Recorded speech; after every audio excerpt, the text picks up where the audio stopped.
So law of attraction and non-duality. So as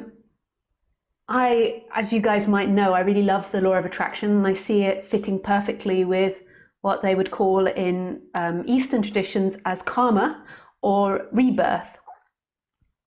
And I don't think law of attraction is a personal thing. In the West, it's normally taught as a personal thing, like you change your vibration or you change your thoughts and then you can attract things. And this change happens, it's part of listening to this subject, and it's part of getting to know this subject.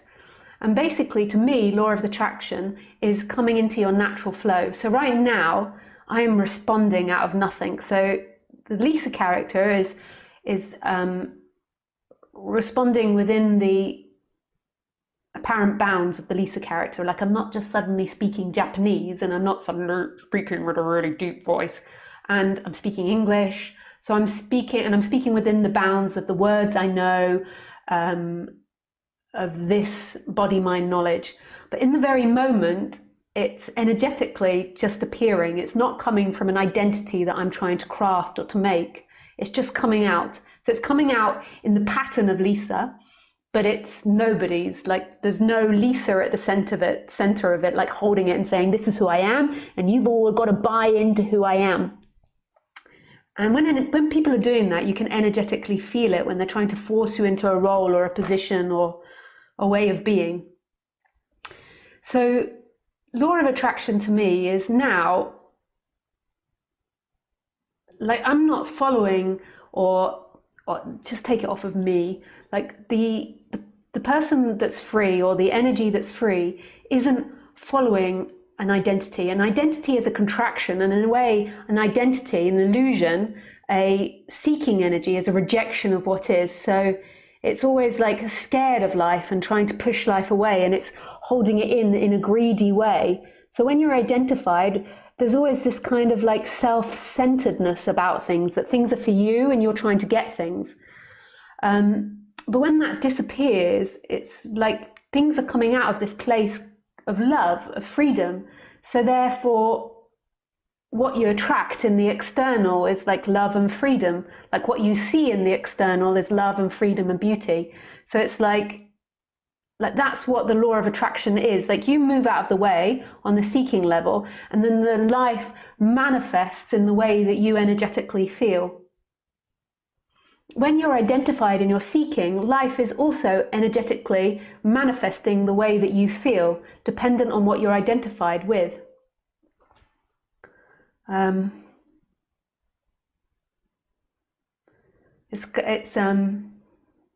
So say if you're identified with a lot of fear, what you'll attract is fear. So say maybe you're afraid of money or something.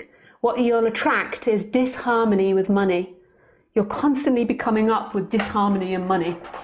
And then the identification will amplify it as well. Like, you're identified with trying to get away from fear of money and trying to get to, like, you're trying to get to lots of money because you're afraid of not having money. And energetically, you're putting that disharmony out in life, and then life will keep producing that disharmony for you.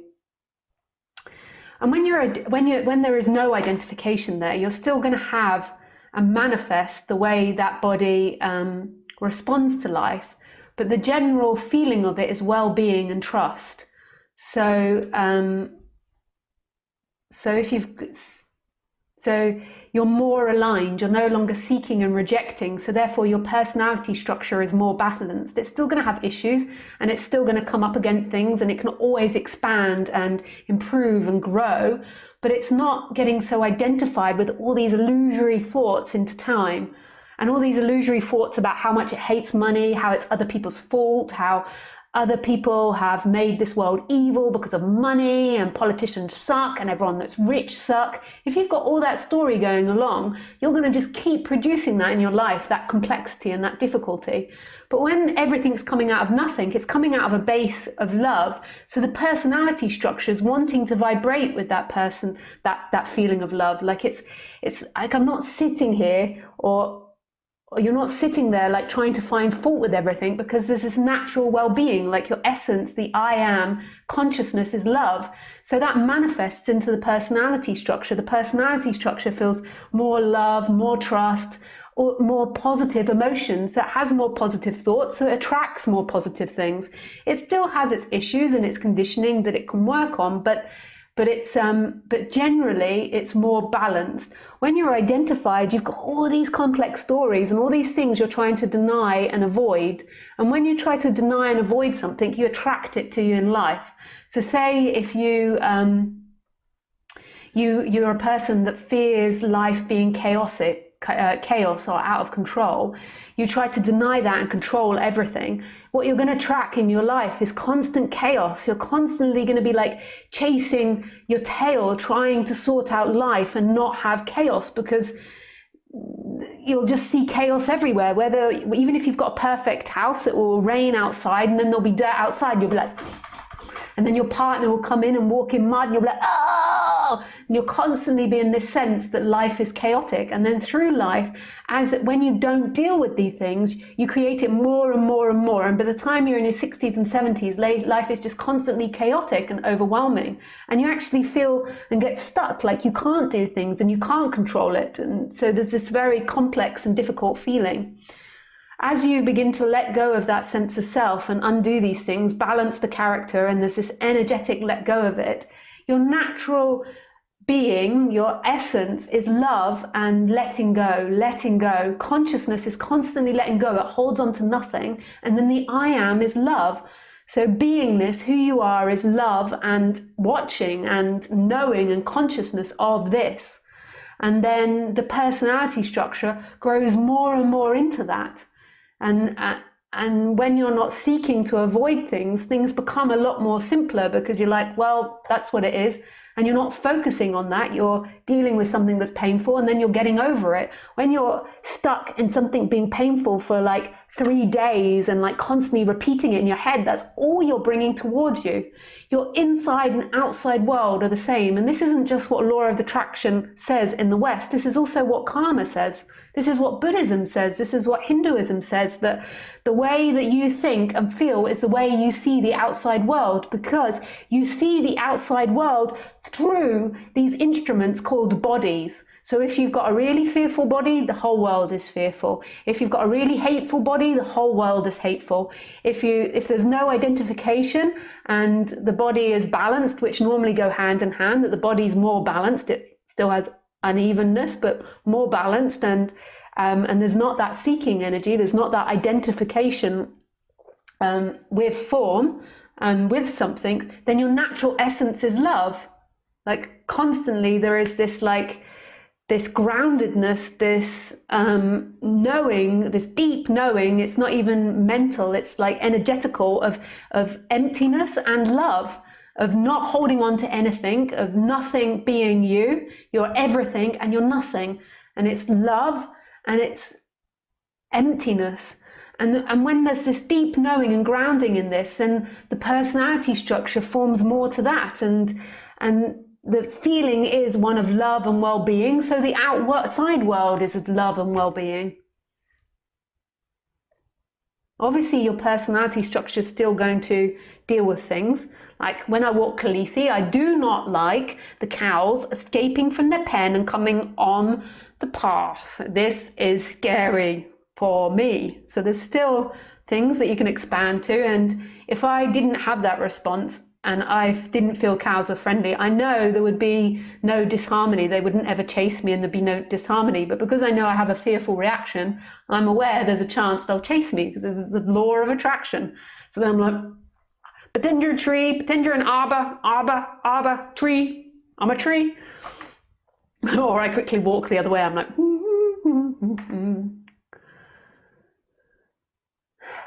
I get so excited sometimes. So excited. Yes, let's make sure that the audio and everything is working. So this is how non-duality and the law of attraction work. It's the natural way of life. But non-duality, separated from law of attraction, isn't complete, and law of attraction separated from non-duality isn't complete, because law of attraction teachings say that you can do it, but that's, you will be in an endless circle of yourself if you don't realize there is no you there, and it's just programming. Like when you believe that you're somebody and that you're creating bad things and life is bad because of you, that's very difficult conditioning to undo. You've got to realize that that's not you, that that's something that's formed in this life. That's a formation appearing, and it's completely not personal. It's nothing. It's so impersonal. So this realization of who you are is absolute freedom, and then that's the place of love. And from that place of love, then it's the seeking reduces, and the personality and the chakras become more balanced, and your internal and external world begin to become one more of love and love, because you're grounded in your essence, which is love. So therefore your chakras are getting more bathed in that. Yes. Oh, your personality structure grows more and more to that. So the more that, the longer period of time that there is this deep resting in who you truly are, everything which is nothing, or love, then the personality grows more to that, and more and more and more. Like I know that over the years, like I remember at first after the awakening feeling like my internal world and external world didn't quite match up. And more it's just, they're matching up. Yeah. And I really feel like the external world is meeting my internal reality. And that goes for a lot of things. Like when I first started doing talks, I used to get a lot of abuse from men online, like sexual harassment, stalking, like abuse about my teachings not being good enough, and it was a little bit scary and challenging. And then something happened to me, like a strength grew in me, like the masculine in me grew, and I went through this change. Like my personality was more open to it, and as this more masculine energy, this more strong energy came up in me, it just began to stop. Online, I still get it every so often, and I see it as like a free gift to remember my own safety and my own truth. Like it's a little intense exposing yourself like you do on the internet. Yeah.